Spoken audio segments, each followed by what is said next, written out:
another partner, which is PPP, and that is one mode of innovative financing. But we also invited our key partner here in the region, Asian Development Bank, that will share with us some of their views of how they will also co-finance such of these initiatives.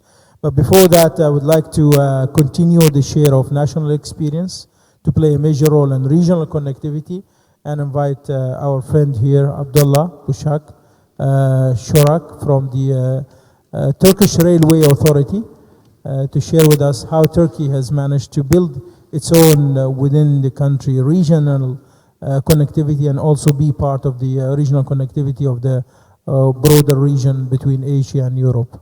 So Abdullah, you have the floor. Yes. Good afternoon, everybody.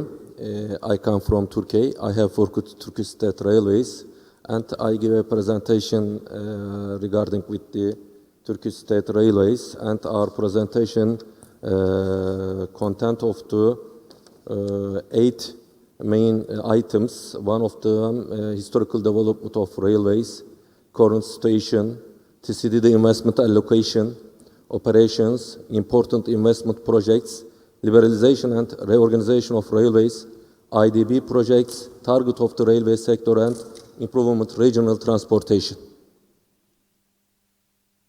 Historical development of railways. Before the Republic Railway Network, total length of the 4,136 kilometers. After the Republic,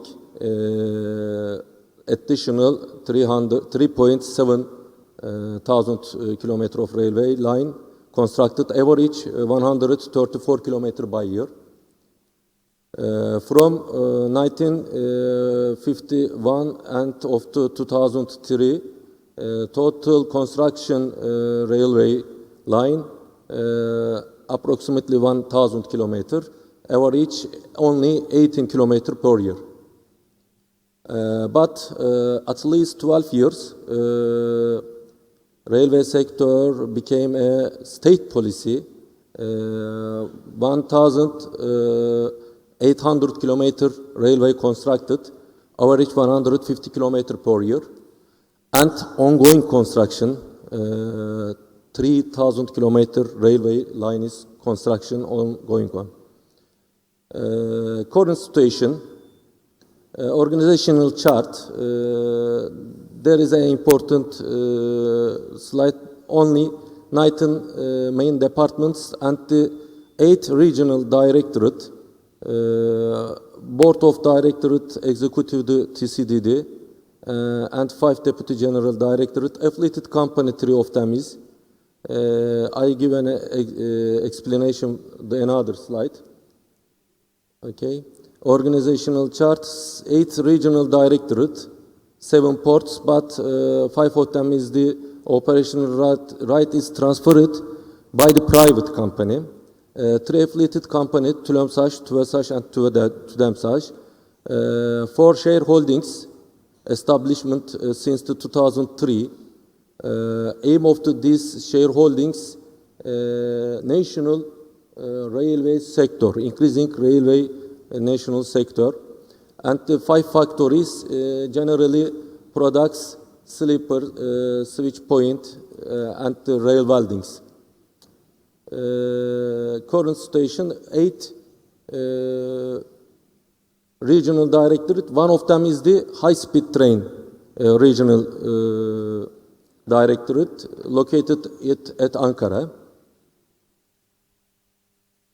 Affiliated company, 3 affiliated company, Tulemsash produce mainly locomotive and maintenance and repair the locomotives. Tuvesash production, DMU and AMU train set and the maintenance and repair passenger wagons.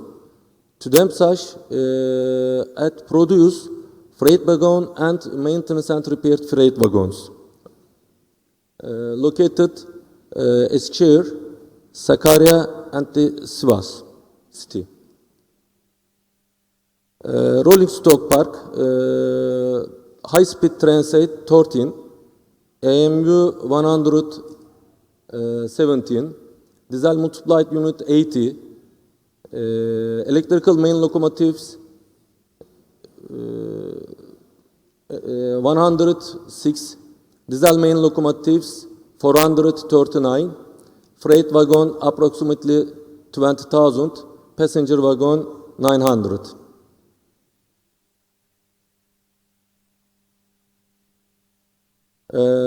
Railway lines, total railway network 12.5 thousand kilometer, 1.212,000 kilometer of them high-speed railway line.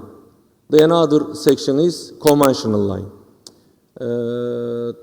38% of this line signalization and 31% of this line is electrical.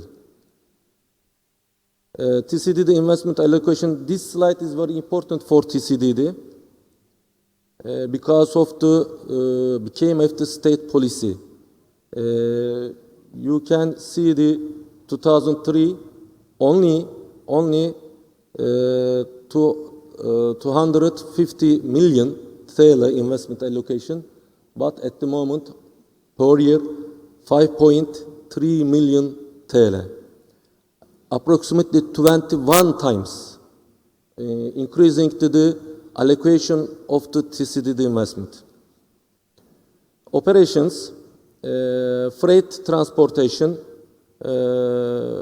increasing each year, excluding 2015 because of the track renewal workings ongoing on, and we closed the some line.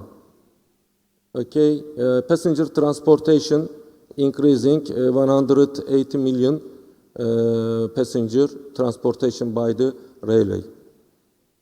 And the important slide for the high-speed train, total 38 voyage per daily and four lines between Ankara Konya, between Ankara to Eskişehir, between Ankara Istanbul, and between Konya Istanbul. Total 38 voyage. And another important slide is the sharing of the passenger transportation. High-speed train, all of them increasing. All of the high-speed train is increasing the shareholding to railway sector. The important, before the high-speed train between Ankara to Eskişehir, only 8% of the railway. After the high-speed train is increasing to the 72%. The another important project, Marmaray,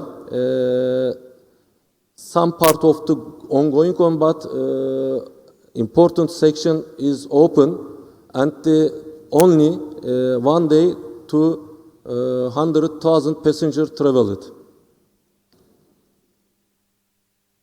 İzban'da another important project, Intercity project. İzmir, the third biggest city in Turkey, and TCDD and the İzmir municipality joint venture and the operated Intercity railway network. Important investment project. Ongoing on high-speed train, Ankara-Sivas high-speed train. Planned completion year 2018. Amount of the project 8.4 billion. Land 400. Physical progress 42. And the construction picture for this line. And the another high-speed train, Ankara-İzmir high-speed train. Land of the much more 600. Physical progress 5%. The important issue distance, conventional train is here, high-speed train is here, bus is here, sorry. As you see, duration of the bus about 8 hours, but after the completion of the high-speed train, this travel time is decrease 5 hours. It is very important issue.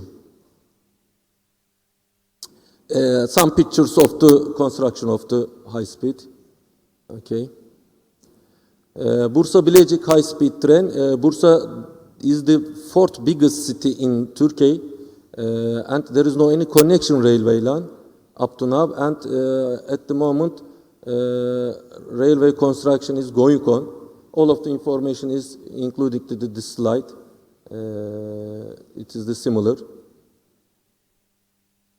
Konya Karaman, red line is the operated by high-speed train, and the blue line is the planet and ongoing construction. Konya Karaman is physical progress 96, but signalization and electrification tendering process ongoing on infrastructure and superstructure almost finished. Some pictures of the new double line. Okay. Adana Mersin, the most population area for the Turkey, south area. Mersin port is important to freight transportation, and at the moment double line, but we construction and third and fourth line is this line. Okay, this is a very important project for the connection of the Europe. Halkalı Kapıkule. Currently, it is an existing railway line, but old and not sufficient. We aim to double new railway track 200 km per hour, signalization and electrification system. We are aiming to do entering to the tendering process end of this year. The another planned section, Kayseri and Antalya. Antalya is the tourism center for Turkey, and the Kayseri is the biggest city in Turkey. There is a connection for the tourist and passenger transportation. Ankara high-speed train, I hope, inshallah, we will complete this train station and ceremony July 2016. And the Konya high-speed train, construction of the Konya high-speed in tendering process is going on. At Meskut district at Ankara, the main high-speed train maintenance workshop. Okay, the facilities is very big, and approximately end of this year we will aim to complete this workshop. Project for vehicle procurement. This is very important issue for Turkish State Railways. 6 high-speed train production is going on, and additional 10 high-speed train is aimed to starting to the process end of this year. Total 106 high-speed train is needed for the Turkey 2023. Okay, and also the MU and AMU set production is going on. Project for installation of signalization system at the moment, 2.8 thousand kilometer railway line is under construction of the new signalization system. All of the signalization system in compliance with the RTMS level 1. Okay. National signalization projects, it is important very issue. TÜBİTAK and İTÜ, Istanbul Technical University Research Council of Turkey, and TCDD will be joint venture and produce and installation and national signalization project. Installation is going on, and the certification of the RTMS level 1 working is going on. Okay. Construction, installation of electrification at the moment, 2,196 kilometers of the electrification line project ongoing on at the moment. railway renovation, track renewal. 10 years ago, all of the railways old and not sufficient. After this time, up to time, 10,000 kilometers of conventional railway line, all of them almost renewed. Okay, it is very important for the railway sector improvement.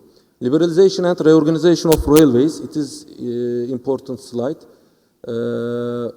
TCDD has divided two separate sections, business unit. One of them is the infrastructure and the another of the train operator. TCDD infrastructure operator and the TCDD transportation operator has 5 business units. TCDD operator, train operator, TCDD transportation company will be private company. Okay, there is no any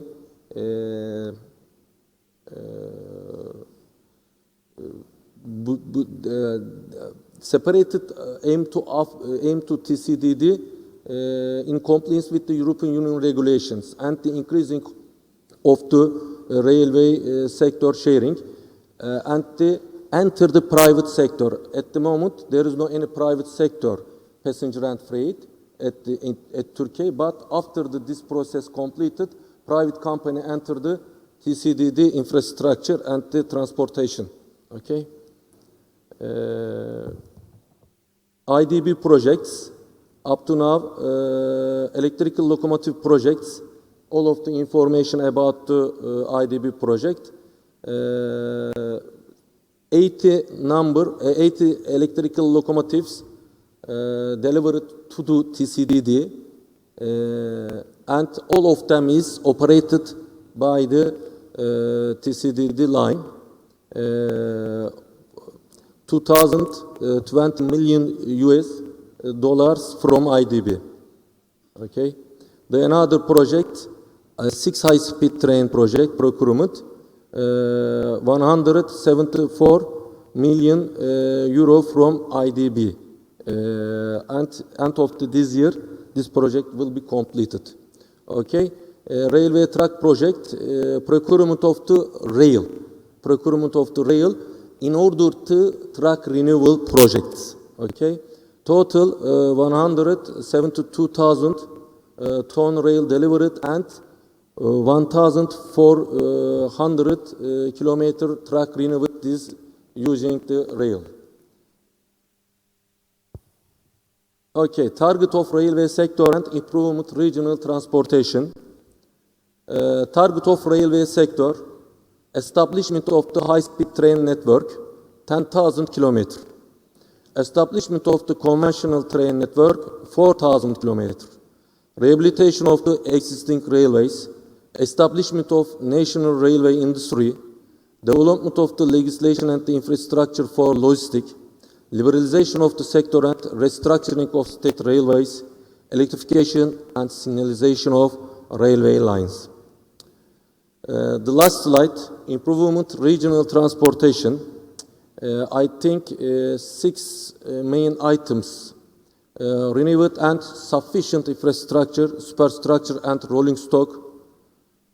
Used to similar standards in order to carry out interoperability, it is very important issue.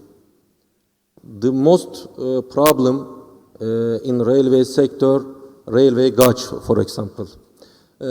Improvement of combined transport, reduce bureaucracy and use to technology for cross-border, encouraging the installation of logistics center, enhancing collaboration and cooperation between stakeholders. Thanks you for your attention. Thank you, Brother Abdullah, for sharing this extensive experience of building a railway system in Turkey. It's known historically of the historic railway system, but to transform it into becoming a regional vehicle for connecting 2 major continents on trade, Europe and Asia. I think the location of Turkey would enforce or rather stress upon Turkey to avail itself as a Turkish connector to the regions of the both continents. And I can see very clearly that there is a high level of acceleration in terms of building up the railway network. Now we hope that the highway road network does also accompany that into providing some connectivity to it. Maybe Adrian wanted to say something on that before we move on. Thank you very much. Just to highlight once again the huge development in Turkey. I live there and I witnessed the huge development in the roads too. There are more than 16,000 kilometers of 4 lanes roads developed in the last, let's say, 10 years. And the third bridge over the Bosphorus, it's already now, and it's connecting, will be soon connected. The second tunnel under the Bosphorus will be for road vehicles, and it's next to be ready. It's a huge development. And once again, big congratulations for the efforts the country is doing. Thank you. Thank you. I think that's all we can see that's very visible. One major thing that Adrian didn't mention is the actual participation or ratification of the TIR Convention by Turkey. And that also availed Turkey as the biggest user of TIR at the moment in the world, which is the convention with regards to the transit of trade across the country. And that shows it's connecting business. Now let me move on to the last session where we're now getting development partners.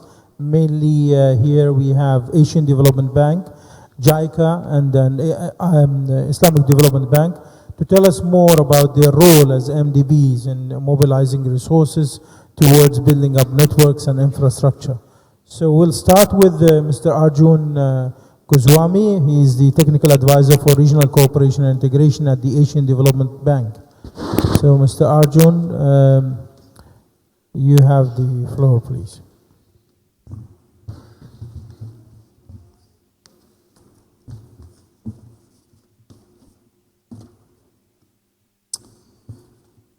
So thank you very much, Kim. It's very difficult to follow after all these people. Bambang has huge command over national and regional development in the region. And when I'm listening to my friend from Turkey talk about railways, and I'm listening to the discussion from IRU on roads, what can I add to this? Let me give you a sense of 4 key challenges that I think we face now for regional transport connectivity. And I will maybe say a few things that are a little controversial, a little bit unusual, but this is to spark debate and discussion and thought. The 4 challenges that I see are 1, on financing, 2, on soft infrastructure, 3, on sustainability and the direction that trade is now taking globally and in the region, and the implications that this will have for the kind of transport and communications connectivity that we build. And lastly, the issue of transport corridors and economic corridors and the relationship between them. So let me start, I don't know if we have the slides here, but let me start with the issue of financing. Maybe more exciting without the slides. And listen to me. Now, normally, when we start to discuss financing, we quote the huge numbers, the huge amount of financing that is required.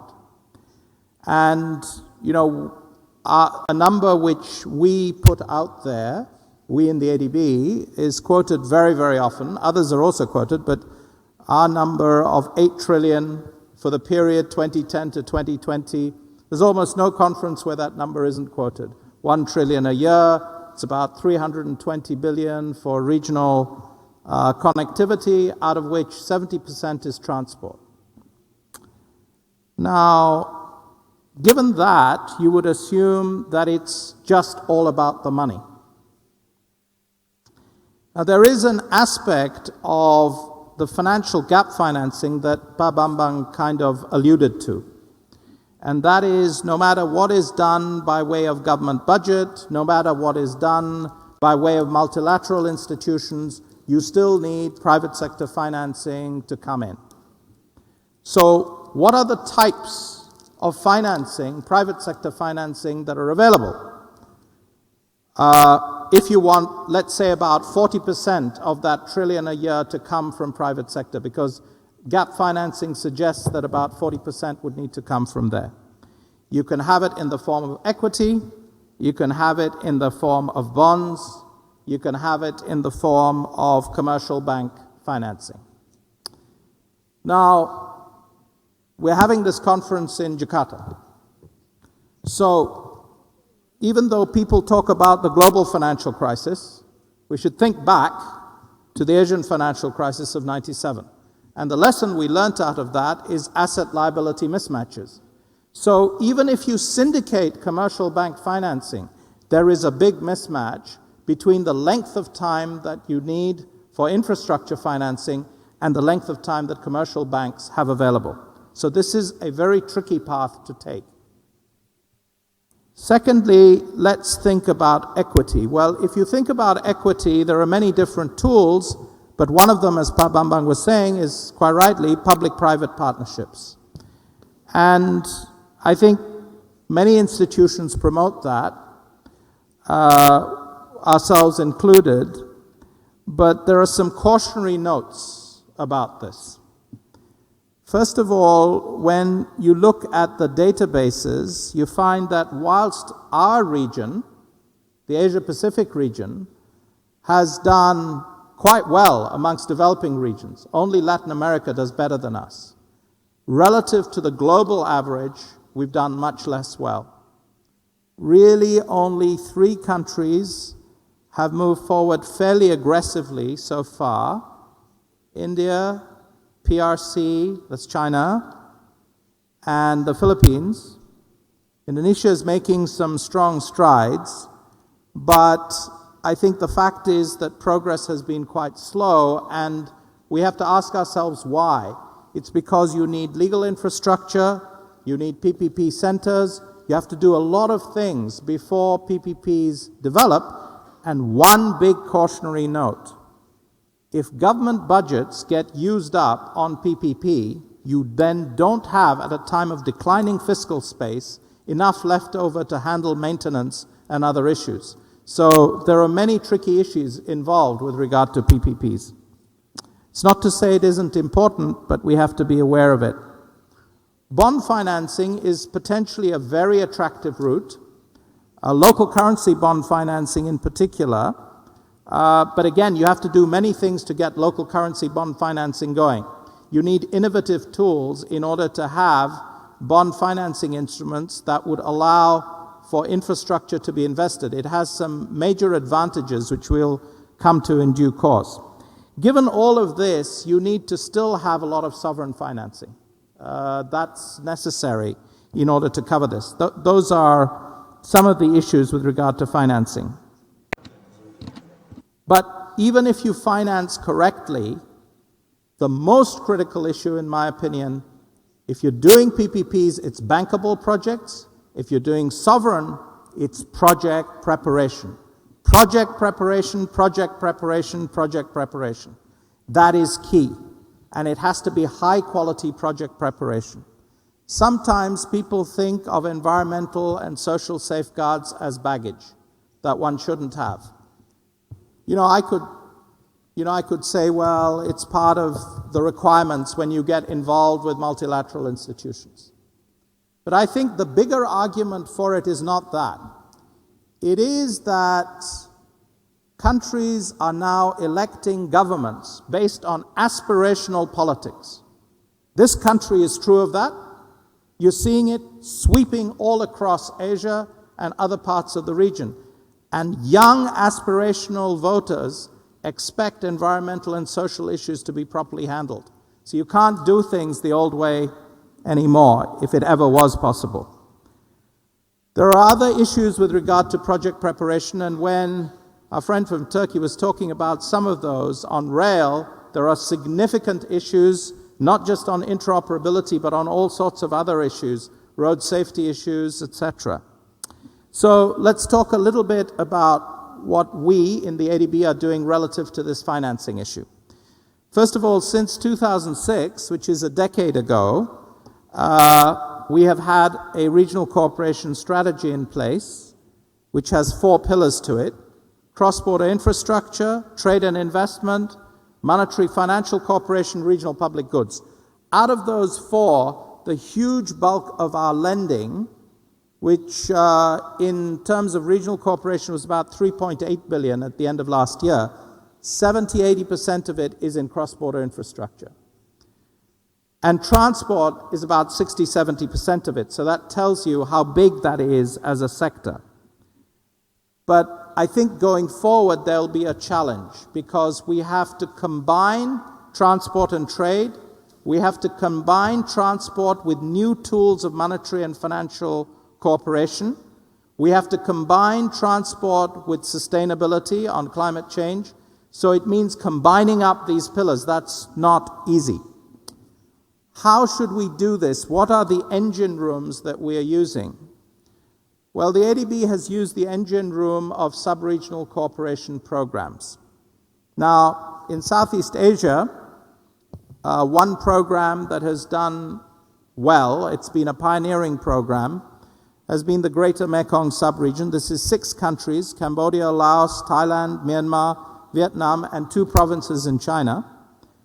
And if we look at the $17 billion that went into it, about 1/3 came from the countries themselves, 1/3 came from partners, and 1/3 from us. So no successful program can be built by a multilateral on its own. It's not possible. You do not get anchoring in terms of national development priority, as Pa Bambang said, unless you do that. And you cannot succeed in terms of the efficiencies and the financing packages you want unless you're working with others. And if we look forward at where the GMS is going in terms of its new regional investment framework for the period from 2013 to 2022, about $30 billion, again, transport will be big.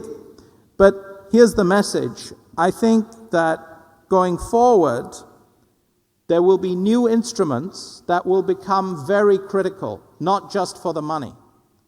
Now, one instrument is the ASEAN Infrastructure Fund. Indonesia is one of the biggest shareholders in that ASEAN Infrastructure Fund. Pa Bambang, who's minister, when he was in an earlier instance, drove forward that fund, and that's one of the reasons that fund has succeeded. But why do I bring it up? Because I'm here in Jakarta? No. The reason I bring it up is that it has a very unusual feature.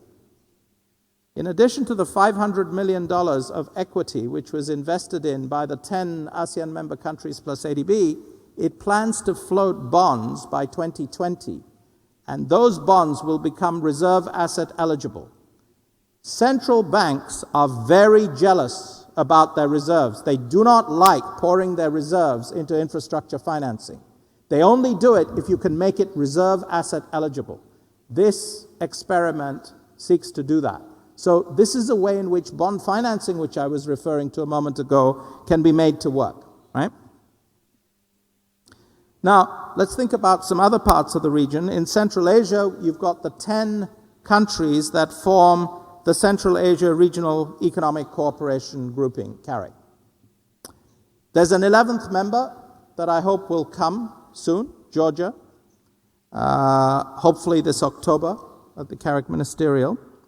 And the 6 transport corridors of CAREC have been hugely, hugely important, with an enormous amount of road transport investment. So about 10 billion have been invested so far. And there is more construction underway, but I think it's interesting that, CAREC, one of the major initiatives that's now moving forward is a CAREC 2030 railway strategy. This tells us that multimodal competition is coming strongly into the CAREC region. And there are probably many reasons for that, not just distance. Let's think about what's happening in South Asia. Usually this is a part of the region which is considered less integrated. But actually, that part of the world has also been making some significant strides through a South Asia Sub-Regional Economic Cooperation Program. Bangladesh, Bhutan, Nepal, Sri Lanka, India, Maldives. And again, 70% of this program is on roads. There's a huge rail program that's underway. Inland waterways are coming. Air transport is coming. All of this appears to point towards multimodal transport as the way forward. And finally, a part of the region which we don't normally talk about in terms of regional transport connectivity, namely the Pacific. The Pacific Islands Forum has been around since the 1970s. We don't act as the secretariat of it, but we seek to serve it. And it's interesting that they have made big strides in terms of port development, but also in one area that is quite critical, and that's ICT connectivity. A lot of submarine cable system projects that have started up in the Pacific. And what I want to tell you here is numbers matter, but numbers alone don't matter. And the reason I say that is we can get misled by the fact that you've got huge financing projects in other parts of the region and apparently small projects here in the Pacific, but actually those Pacific projects may lead the way to what happens in the future. Last point I'd want to make in terms of financing is this. We're in a completely different era. There are new initiatives on the horizon. AEC, the Master Plan on ASEAN Connectivity, ASEAN Infrastructure Fund, Asian Infrastructure Investment Bank, One Belt, One Road, Japan's $100 billion high-quality infrastructure, Korea's Eurasia Initiative, and I could go on, India's Look East. There are many. What is absolutely crucial now is that we align these initiatives so that we avoid duplication, we avoid unnecessary misdirection, and for that, I think we in the ADB certainly bear responsibility in terms of using the sector working groups in transport to reach out to make sure that there's a united package. That is what our countries expect from us. That is what we expect from ourselves. And this is important because we have prided ourselves as being the honest broker in regional cooperation in the region, and we think many can contribute to this. The second major area of challenge is soft infrastructure. Now, many times people will refer to this as something you should also do. But let me suggest, Hakim, why I think things have changed radically. And now I'm going to come to some more controversial things. Global goods trade has slowed down dramatically. From 1985 to 2007, global trades in goods grew roughly twice as fast as global GDP.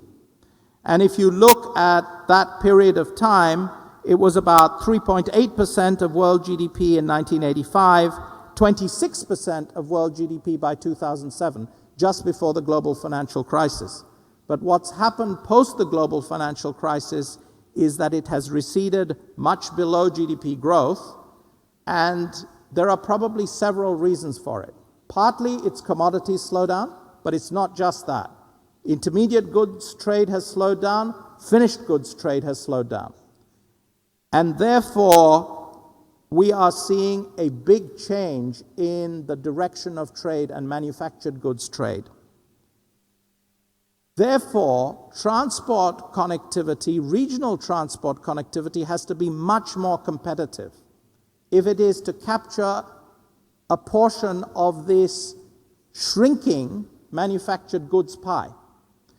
And one of the ways in which it does it, of course, is through multimodal competition that we were talking about, but it also does it through these soft side issues. Now, if you look at the Logistics Performance Index, where 5 is considered the highest benchmark, Asia Pacific is at around 2.9. I won't single out particular regions or particular countries, It's probably wrong. But Central Asia, for example, is only at 2.5, right? So that tells you the kind of struggle that there is. And, you know, the fact that it takes 14 hours to get through a border crossing point in the Carrick region is a sign of how hard things are and how difficult it is for transit trade. Now, on transport facilitation, which is also a soft side challenge. Oh, the slides have come. They were just testing me to see if I could remember. All right. Okay. So, if we're talking transport facilitation, I think there are a couple of different challenges. I mean, yes, we at the ADB have been trying to tackle transport facilitation through all these different programs. We've been doing the cross-border transport agreement. But you know what? When you referred to the 1975 TIR convention, we need to align with TIR. We can't go off in different directions. That doesn't make sense. Yes, we had a cross-border transport agreement that was benchmarked at its time, but now it's time to align with the best standards. So that's part of the challenge that we face. Yes, we've been very serious about the interoperability of gauges. We have big problems on that amongst the GMS countries, and we set up a GMS Railways Association in an effort to deal with it. There are major institutional issues, though, with regard to railways. Frankly, it's not just a matter of interoperability. Often, railway institutions are inefficient, and they need change. It's not just a question of the infrastructure investment. That is why bond financing as an instrument becomes important, because bond investors can come in alongside multilaterals and create those institutional efficiencies. That's what we would argue for.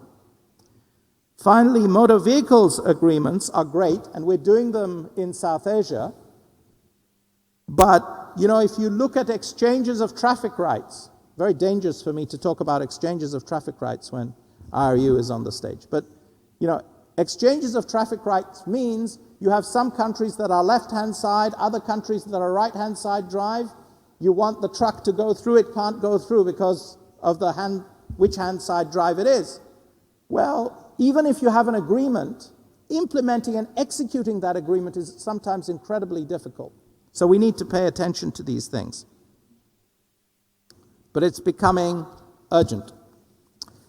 Okay, I won't spend too much time on trade facilitation because I've tackled it already. Yeah, the ADB is doing many trade facilitation programs.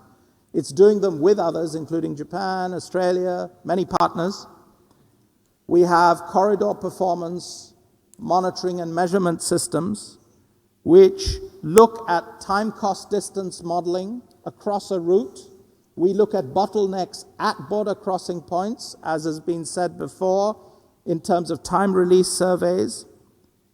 And we have regional projects like the Regional Improving Border Services Project in Carrick, which had investments in Kyrgyz and Tajikistan, in Pakistan, and now this year in Mongolia to try and improve these things.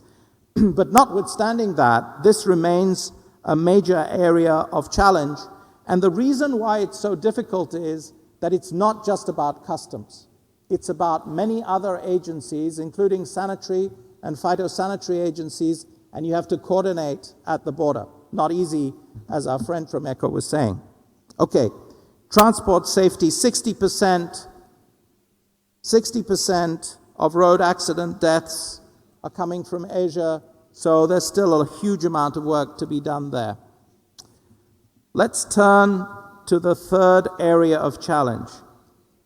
Now, I said that manufacturing goods trade had slowed, but the area of trade that's growing exponentially by comparison is digital trade. From the work that we have done, from the work that we have reviewed of others, a report that we did for WTO last year, the McKinsey's Digital Globalization Report of this year, it's clear that it grew 45 times between 2005 and 2015, and the expected growth by 2020 is another 9 times. That's how quick internet, digital trade is growing. So if you're only talking transport without communications, you miss the plot. There's no point having transport connectivity programs that are only on traditional transport. Please don't get me wrong. I don't want to be misinterpreted. Roads, trucks, airports, ports, rail, these are all important. But you cannot do it without doing this other bit. This other bit has become hugely important. Now, I think the last thing I would say on these other challenges is this. You've had a seminar on climate change. I mean, it's an irreversible point now. I think we've gone past the tipping point.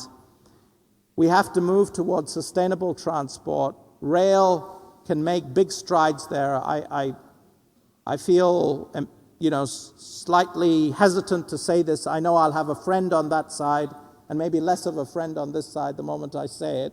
But the fact is, rail will come as a major sustainable transport initiative.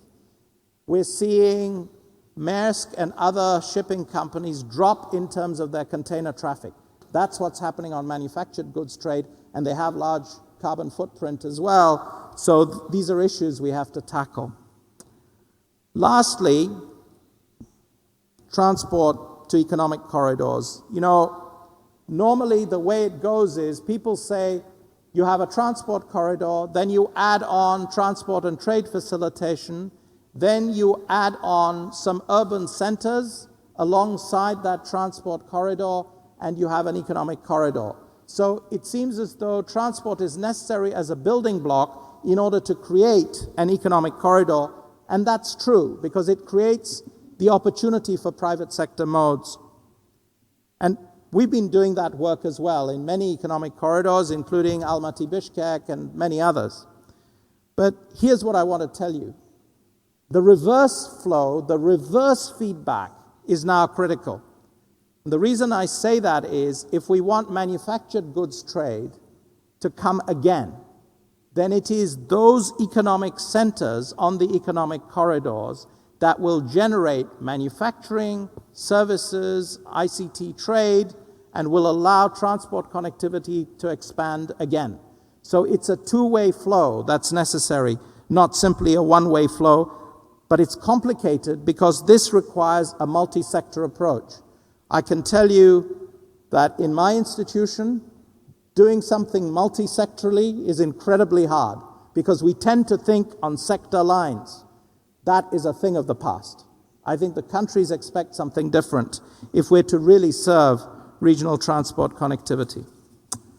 Okay, last point, and then I know you'll be glad that my boring voice will end. So there are growing pressures on globalization. I think, you can see that in national elections. You can see that in terms of what's happened to WTO, not just on the Doha round, but even on the trade facilitation agreement that was struck here in Bali in 2013. So regional solutions as building blocks have become very critical. And we in Asia believe in open regionalism, so we believe in cooperating with other regions.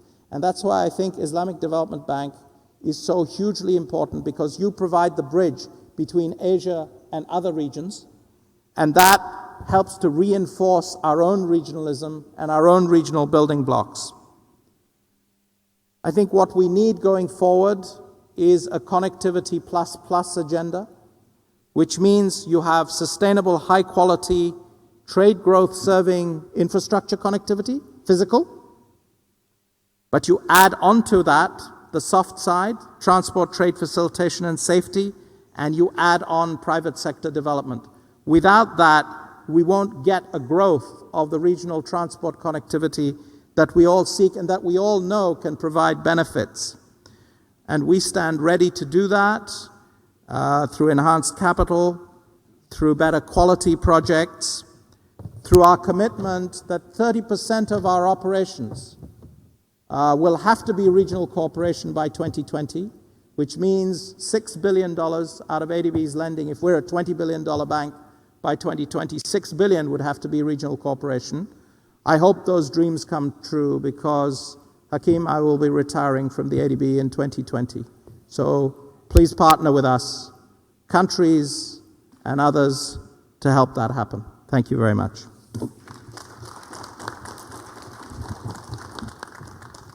Arjun, thank you very much. This is really a massive perspective from Asian Development Bank into Asia and regional cooperation to promote integration through infrastructure investment. I think one statement I can assure you of our support, that we share a similar target to you, and we know that we cannot make it alone. We're talking 15% of our approvals on infrastructure to be RCI oriented by within the next 10 years, and that's within the IDB strategy. And we need to partner surely with your good selves in order to get to that target.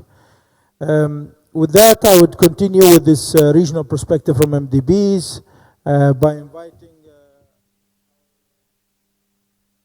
today from the Japanese International Cooperation Agency, JICA, Mr. Haruki Mori. He is our JICA's representative for GCC countries who have massive experience in the Middle East on regional cooperation and regional-oriented connectivity programs. So, Mr. Mori, you have the floor.